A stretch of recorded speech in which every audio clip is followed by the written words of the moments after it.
G'day guys, welcome back. My name is Wildkard. Brumbies versus Western Force. Oh, this was close. This was really close. I thought Western Force was going to put out a huge upset here.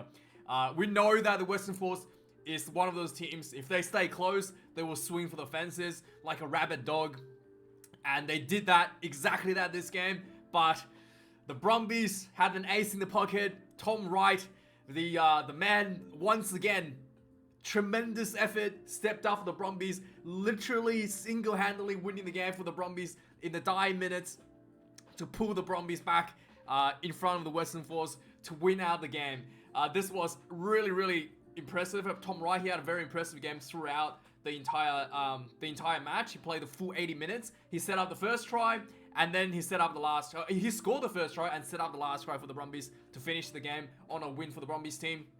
The Western Force, so close. The Brumbies definitely has a lot of issues that are exposed by the Western Force.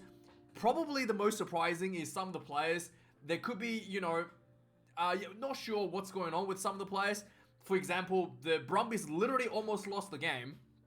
And everybody knows how much I love Lolosio. I don't really want to criticize him too much. But there was one point where Brumbies were convincingly in control of the game. And basically there was about 10 minutes left in the match. Brumbies were 6 points ahead of the Western Force. And they had an option to essentially kick a penalty to make sure that the Western Force didn't score twice to win the game. And then the Brumbies decides to go a mid-center field scrum, which was really weird decision.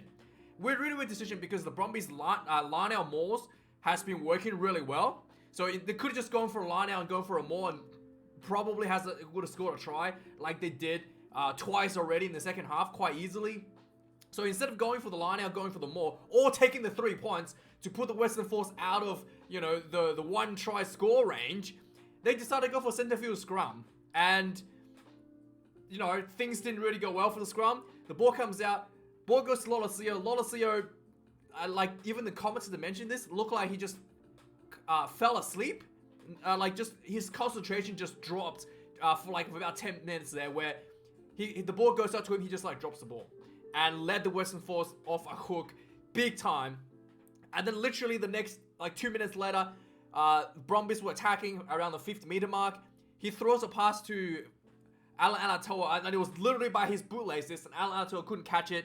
Another knock on, allowing the Western Force another opportunity to attack from center field position. Eventually, those two errors led the Western Force in for a try and putting the Force 23-22 ahead of the Brumbies with 2 minutes left in the match. And I don't know what's going on here. The Lolosio just fell asleep for 10 minutes. It was really poor to see. And then I thought there was going to be a miracle coming. This could be a huge upset. And then Tom Wright, the man who started the game with a try, and he gets the ball on the wing, makes a nice little break, tiptoeing on the sideline, and he throws the ball in field, a little pop in field as he's about to get taken out. Lonergan, I think it's Ryan Lonergan, Lockie Lonergan, the hooker, gets the ball inside, goes in for the winning try for the Brumbies. So, huge out of jail card by Tom Wright. Massive effort for Tom Wright. His performance was tremendously good this game. So, a few things to think that didn't really work well for the Brumbies, and I think maybe it is probably testament of how much the Western Force has improved since last year. The Brumbies scrum did not have a huge advantage over the Western Force like they did last year. The lineouts of the first half, the Brumbies lineouts were awful. The Western Force were able to, Isaac Rodda is a new addition to the Force second row position, was able to put a lot of pressure on the Brumbies lineout, and Faenga lost 4 out of the 5 lineouts in the first half. It was quite bad, really bad for the Brumbies. Their own lineouts could not secure, just mistakes everywhere because of the pressure that Isaac Rodda was putting under. And it took the Brumbies all the way to the second half to actually get the lineouts back in order, to finally get that rolling maul going, to get the point, to get the tries that we're so used to, that dominant rolling maul happen to put the points back on the board for the Brumbies to get back in front. I don't really know what's going on with this referee. Apparently he's an amateur or something. There was a point where the Nick White was out on the field trying to win the World Wrestling Federation Championship. He was like wrestling everybody. He was like taking people, like literally putting people off the field. And the referee didn't say anything, not even a word. I don't know what's going on there. The referee wasn't sure what's happening. I thought this referee was a little bit, unprofessional this game. But maybe, I think the commentator did mention that he might be amateur. If that is the case, then I'm not going to say too much about it. But yeah, I thought it was really surprising. Nick White was literally like wrestling people for the WWE Championship. And the referee just like played on. No one said anything. Yeah, whatever. We don't care if this, Nick, yeah, it was a bit of a, he should have managed that a lot better. I thought the referee, that was really unprofessional to watch. The Western Force, this game, actually dominated, was only 1 point behind at halftime, but here they were actually dominating possession against the Brumbies for the first half of the game, which was really, really, really impressive. There was a lot of variations out of the Western Force lineouts, which was also really, really good, and they were able targeting the Brumbies lineout, targeting the Brumbies set piece to be able to disrupt that really effectively, especially in the first half. The thing that really led the Western Force down, and kind of eventually led to their downfall, is their kicking game. The Western Force kicking game, there was way too many kicking that was not followed up. There was too many kicks that just didn't have anyone chasing. And then there was too many kicks that didn't really put the Brumbies at an angle. They just put the ball just got kicked straight down the center of the field. And the Brumbies just went, all right, let's just see what I can do. Let's just run the ball back and see what we can do. So there was way too many like unpressured, poorly placed kicks from the Western Force side, and that was eventually basically what happened to the Brumbies. How the Brumbies won the game. The Western Force got the kickoff from the try they just scored, and they just punted down the field, and Brumbies gets the ball back at like halfway, and they just ran the ball, and a few phases later they scored a try from Tom Wright being brilliant on the sideline. So that is literally what let them down. Probably the most for the Western Force is their kicking game. The kick support, the kick chase is just not there. Ian Pryor had a really tough time as well with the box kicks. So the way they set up the box kick is what's called the caterpillar, where they have the forwards kind of line up this big line, and then the halfback will do a box kick with a bit of a safety distance. But the caterpillar wasn't long enough on the Western Force, so they don't have like one person in it. So what's his name? The Brumbies number 7, I think was, anyway, one of the Brumbies players was able to charge the ball down again and again and again. At least not, there were times they didn't completely charge it down. There were times he just like kind of got the ball to it, like disrupted the kick. But like again and again, he was able to get his hand on the ball. And despite that, the Western Force did not put an extra person into the breakdown to make that caterpillar a bit longer for the safety of the box kick. So I thought that was another execution error there from the Western Force, and something that they did not adjust, something that was clearly an issue that they did not adjust on the field. That was a little bit disappointing for me to see. So, but overall, the Western Force had a really good outing. I thought this was huge performance from the game last year, considering the Brumbies are like, one of the favorites to win at least the Australian side of the competition. And it was quite a huge effort from the Western Force coming out this match.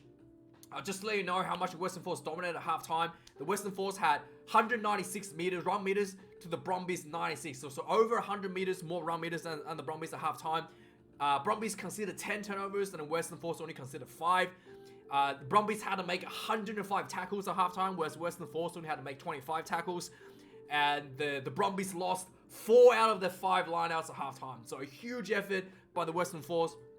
By the end of the match, the Brumbies were truly able to finally click themselves back into gear, get back in front. 355 run meters to 348. Nice steal. The turnovers considered for the Brumbies extremely high. The Western Force done really well at the breakdowns to get this turnover. I think a lot of the Brumbies were just like discipline issues on the breakdown as well. They were not supporting their own way, just technique issues as well, given a lot of those penalties at the breakdowns. 19 turnovers to 8 conceded.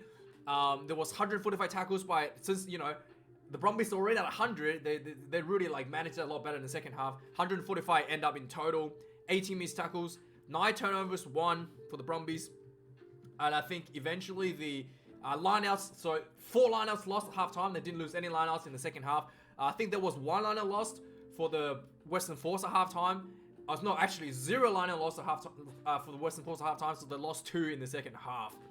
The penalty count 10-10, quite even, and the Western Force only lost 1 scrum. There was no clear advantage for the Brumbies scrums. They did try to put that pressure on the scrum, but they had maybe a little bit of advantage here and there, but no clear advantage for the scrums for the Brumbies. In fact, they were penalized a few times for engaging the scrum too early.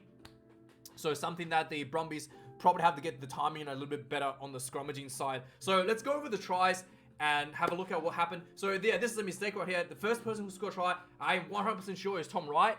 It's not Muirhead because, we'll go through it. So what happened was the Brumbies were kind of building some pressure. Finally, we were able to get inside the Western Force half. It was consistent pressure. They did a really nice little loop. The ball goes to the center. I think it was Ikitau. Run takes the ball up, and then Lolosio loops behind him. He gets the ball, pops the ball back out to Lolosio. Lolosio loops back around, sees Tom Wright out wide. He throws the ball to Tom Wright. Tom Wright steps in. I think it was Kurandrani or something that was on the wing, or maybe Mataele that was on the wing gets stepped. He runs in, puts the ball down on the try. And as he puts the ball down, one of the Western Force players, I think it was the Western Force number 8, pretty sure it was number 8 actually, runs in and he, Team Anstey runs in and he kind of looked like he dropped his knees onto Tom Wright or like clipped him on the knee as he kind of like tries to make the tackle. Kind of looked like he may have like clipped him with his knee. And Tom Wright wasn't happy. He gets up, throws the ball at him. And this looks like a little bit of a this looks like, yeah, something was gonna break out, but his teammates kind of like put him away. Nothing happened.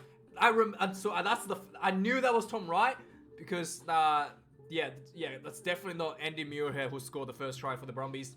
And after that, the Brumbies were able to. The game was kind of like stabilized a lot. Both teams were making a lot of small errors. The Western Force were able to put a lot of pressure on the Brumbies, but not able to capitalize into points. Like they had a lot of possession, a lot of running, but the Brumbies were able to hold on with a good defense. And eventually, at halftime, the score was 10 points to the Brumbies with 1 penalty, and then Western Force having only 3 penalty kicks by Ian Pryor was just in touch, 10 points to 9 at halftime.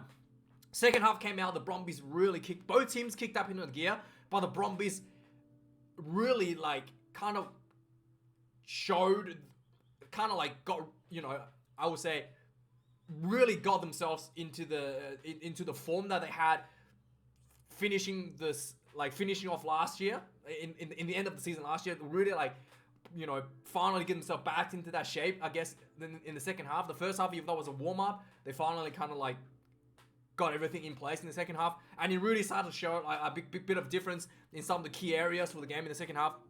But right away, the first team to score was the Western Force. Mataele gets the ball from inside his own 22, and he spots a gap, runs 40-50 meters all the way into the Brumbies 22. Richard Kahui was at the link up, the 2 Kiwis, I guess. Mataele is the former plays for the Crusaders last year, on the wing for the Crusaders. Mataele gets tackled. Eventually, they got shut down, got really close, but the Western Force had a lot of momentum. Just quick ball. And eventually, Tony Polu crashes over for the Western Force and then puts the Force in front of the Brumbies. And then a few minutes later, the Brumbies gets a penalty.